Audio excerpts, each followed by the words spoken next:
May nagtanong sa akin, gusto ko po sana mag-advise paano po gagawin ko dito at totoo po ba ito? Boss Ray, nangharas na po kasi sila before my due date and tinext na po nila mga contact ko and then ganyan po mga nare-receive ko sa email ko. Sana po mapansin nyo po ito. Maraming salamat po. Attorney, please read. Good day. This is from Legal Department from your online lending app. You're overdue. Sa anong dahilan po bakit hindi po tayo makapag-settle at makapag-response sa ating mga agent? Kung bukas o sa ibang araw kayo magse-settle, magkakaproblema po kayo dahil pagsapit ng 5 PM ay ipapasa na ang inyong account sa amin. And guess what sa mga pwedeng mangyari sa account nyo? Kung binasa po natin ang terms and condition, alam po dapat natin na wala pong valid reason para hindi magbayad. Kahit sobrang sama o lala na po nang nangyari sa atin. Why? It's because hindi po tao ang inutangan natin, kung hindi application. Makipag-ugnayan sa agent upang matulungan kayo at mabigyan ng 30% to 50% discount. Kung hindi po ito masesettle, ang mga agent na ang bahalang magpaalala sa inyo na mga pwedeng mangyari. It is what it is po tayo. No reasons, no excuses. Just settle your balance or face the consequences. Wow, kakaiba itong mensahe na to. Ito masarap, no, na himayin. Okay, pero bago natin yan sagutin, ibitahan ko muna sana kayo na pakisuportahan po sana ng aking mga social media accounts sa YouTube, Facebook, and TikTok. Okay. Ito ho, diretsahan sasabihin ko sa inyo, hindi ho abogado to. Okay? Ahente lang ho ito ng abusadong online lending apps na nagpapanggap na abogado. Kasi patanga-tanga po yung niya, yung mga mensahe niya. Okay, sasabihin ko, patutunayan ko sa inyo na ito po hindi abogado. Bagkos, ito po yung mga lang, nagpapanggap na abusadong ahente ng mga OLA. Okay? From attorney, daw ho ito? Ewan ko kung totoo pangalan to, pero definitely po ito, hindi ito pangalan nito. Bakit ho? Saan ho kayo nakakita? No? Na ang abogado, na nag-aral po ng paghahaba-haba, kumuha pa po ng baryan, no? Tapos gagawa lang po ng para maningil, ganitong klaseng mensahe o email. Maniningil abogado, bay kalukuhan yun. No, hindi ho ganito maningil ang abogado. Ang mga abogado po, di ba letter ang ginagamit? Ibig sabihin, formal letter. Hindi formal to Okay, tingnan nyo ha. Sabi, please read. Tapos, good day, this is from Legal Department. From your online lending app. Ayaw sabihin kung anong online lending app, di ba? Duwag Tapos, you're overdue ba? Talagang sinisindak agad kayo no? Tinatanong ho kayo, ano daw ang dahilan bakit hindi kayo makapag-settle at makapag-response dun sa mga ahente. Okay. Sasagutin ho agad natin yan. Bakit? Kasi sabi nyo kanina, no, na hinaras na kayo bago pa lang dumating yung due date and minessage na pati yung mga nasa contact ninyo. Nasa contact list po ninyo. O nakita nyo, tama bang paniningil yun? Yun yung dahilan kung bakit hindi nagre-response sa inyo. Mga bugok na at abusadong online lending apps. Kayo gumagawa ng dahilan Diba? Para hindi kayo sagutin, no, at hindi mag-response dun sa inyong mga ginagawang mga communication. Diba? Kung hindi nyo binabaragagan, tingnan nyo. Before the due date, nilapastangan nyo na kagad, inabuso nyo na. Pati ba naman yung pati yung mga nasa contact list, minessage nyo din, wala pang due date. Tanga ba talaga kayo? Na kayo ng kamote? Sabi ko sa inyo, wala kayong puwang sa ganitong hanap buhay Wala kayong alam sa paniningil anak ng kamote. O diba? O so paano kayo sasagutin? Paano mag-i-response sa inyo? Bobo. Tatanong kayo, kaya alam nyo naman ang sagot. Mga tanga kayo, ewan ko sa inyo. Tapos sabi, kung bukas pa o sa ibang araw magsesettle, magkakaproblema daw ho kayo. Anak ng kamote. Ano kaya ang problema yon? Diba? Kasi daw, pagsapit ng alas 5, ipapasa na yung account sa amin, sa legal department. Siya na rin nagme-message, so ibig sabihin, pinasa na sa kanya. Tanga, di ba? Bakit na nyo, ho? Iba mensahe niya, hindi niya naiintindihan. Magpapanggap na rin lang, huling-huli pa. Kasi sinabi ho, from legal department. Diba? Yung nagpadala, attorney na nga ho yung nagpakilala eh. Tapos, pagsapit daw ng alas 5, ipapasa na yung account sa kanila. Tanga. Siya nga yung nagpadala ng mensahe, ibig sabihin nasa kanila na. Di mo ba? Nagpapanggap na lang po sila, hindi pa nila ayusin. Di ba? Sila mismo nauuli sa katarantaduhan nila. Ay, naku po. Sus Mariosep. Ito pa. May pa. And guess what? Sa mga pwedeng mangyari, may mga pag-ganun-ganun pa. Bugok. Kung binasa daw po ninyo yung mga terms and conditions, alam daw po ninyo na walang valid reason para hindi magbayad. Talaga lang ha? Walang valid reason, kaya pala civil case yan kung sakasakaling hindi pa lang nakakabayad. Tingnan nyo ha. Maliwanag na hindi ho abogado gumawa nito. Mariosep, tingnan nyo ha. It's because hindi po tao ang inutangan natin, kundi applications. Gago talaga. Mariosep. Ano ang pinagkakaiba nun? Utang is utang. Regardless siya kung sa tao ka ng utang o sa apps. Sino ba nagpapatakbo ng apps? Di ba yung tao? Buong puta. Hindi ko maintindihan kung saan nang galing ang utak nitong mga ahente na to. Tsaka saan nila nakukuha yung mga itong klase ng mensahe? Anak ka ng kamote.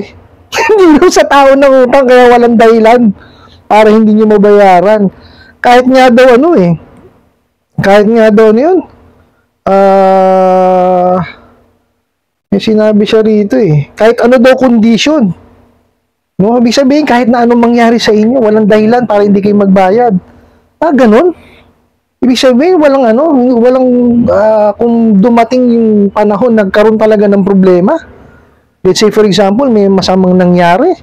Hindi valid yun. Ano ka ng titing? Kalokohan yun. Sa husgado na kayo magkita kung gano'n. Tingnan natin kung ano sasabihin ho ng mga judge tungkol dyan. Hindi naman nila magawa. Diba? Kasi takot sila. Sila unang sila unang mape-penalize dyan Mababaliktad po yung mga bugok na yan. Ewan ko dyan sa mga yan.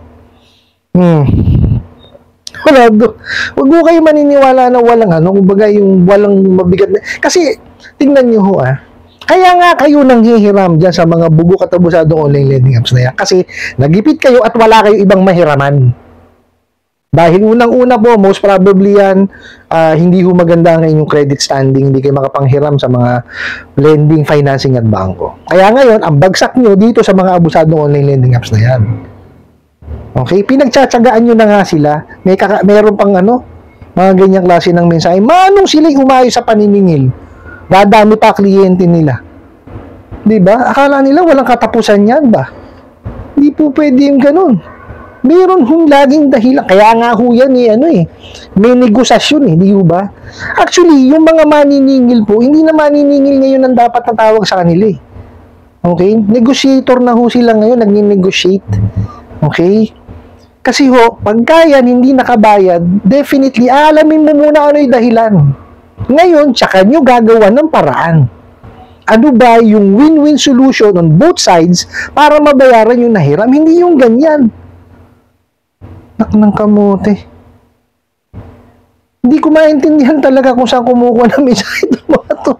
Wala daw dahilan. Lahat ng bagay may dahilan. Diba? At kailangan yan, solusyonan.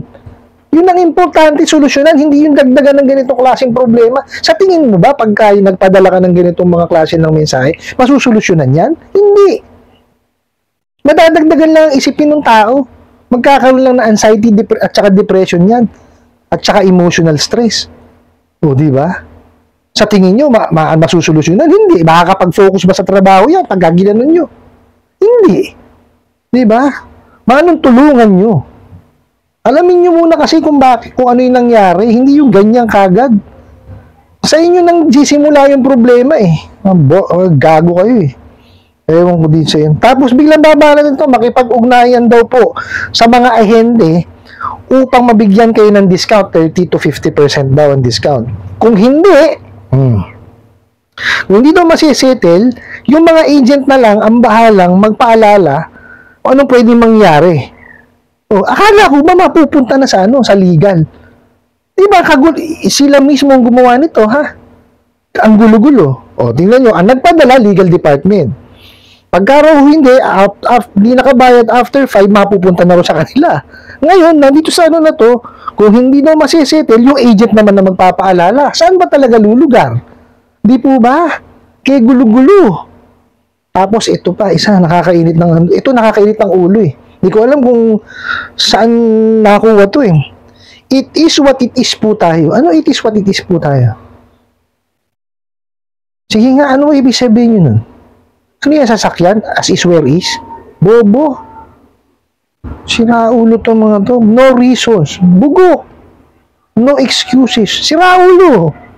Just settle your balance or face the consequences. Anong face your consequences? Hindi nga kayo makatungtong ng korte. Sige nga. Properly man letter nga, hindi nyo magawa. Anong consequences? Sige nga. Hindi nga kayo makakapunta ng korte para magsampa ng kaso. Bakit? Wala kayong alam dun. Pababalikin lang kayo. Bakit? Kasi isa lang sasabihin sa inyo ng husgado. Ano na ba yung pamamaraan ng paniningil ng ginawa nyo? Na-exhaust nyo na ba lahat? Hindi pa. Di ba? Puro pananakot lang ang ginawa ninyo. Kayo ng kamote. Doon po sa nagpadala, sa tanong nyo po, ano daw ang gagawin dito? Pakalmahin nyo yung sarili ninyo. At isang tabi nyo itong mensahe na to. Huwag nyo muna siyang anuhin ngayon. Isang tabi nyo siya, mag-focus kayo doon sa inyong hanap buhay nang makaipon kayo para mabayaran nyo yan nang matapos na ang problema ninyo. Okay? Tanong nyo, totoo ba to? Hindi ho totoo yan. Puro kagaguhan lang ho yan. Sus Mariosep. Importante ho kasi bagka nakareceive tayo ng mensahe. Huwag ho tayong yung mabibigla agad, di ba? Mag-focus tayo, pakalmahin natin sarili natin. Lalo kung galing dyan sa mga abusado online lending apps, wala namang alam sa paniningil yan. Nak ng kamote, Baka mahusay pa maningil yung anak ko dyan eh. Anak mo, hindi ko maintindihan. So, ano kung gagawin natin? Kaya sinabi ko kanina, pag-ipunan ho ninyo, tsaka nyo siya bayaran. Yun lang ho ang pamamaraan. Nahiram naman natin eh. Di po ba? Pagka ako kasi tayo ng hiram, kailangan ho natin bayaran. Di po ba? Kaya sabi ko sa inyo, i-build nyo yung inyong credit standing ng kayo ho'y makapanghiram doon sa mga legitimate na lending, financing, and bangko. Kasi doon, professional na pamamaraan po kayong ipoproseso. Totoo po yan. Simulan nyo po sa marketing nila hanggang sa paniningin nila. Totoo yan. Hindi kagaya ho nitong mga abusadong online. Walang proper training yan. Asal hayop eh. Di ba? Yan ang kinaiinis ko dyan sa mga yan. Kasi pati kami. Nata-typecast. Katitino namin maningil. Pati yung ibang mga lending na matitinong maningil, nadadamay. Nata-typecast na pati kami, nagiging abusado daw kami. Paano kami kabusado? Di ba? Yan mahirap, damay-damay na. Kaya ako nabubwisit yan sa mga yan. I hope nasagot ko po itong katanungan na to at sana po'y makatulong. Maraming salamat po sa inyong walang sawang pagsuporta at panonood sa aking mga videos. Maraming salamat po sa inyong pag-like, pag-share, pag-comment at pagtatanong. And kunin ko na rin po itong opportunity na to na imbitahan po sana kayo, na pakisuportahan po sana ang aking mga social media accounts sa YouTube, Facebook, and TikTok. Hanggang sa muli po. Yun lang.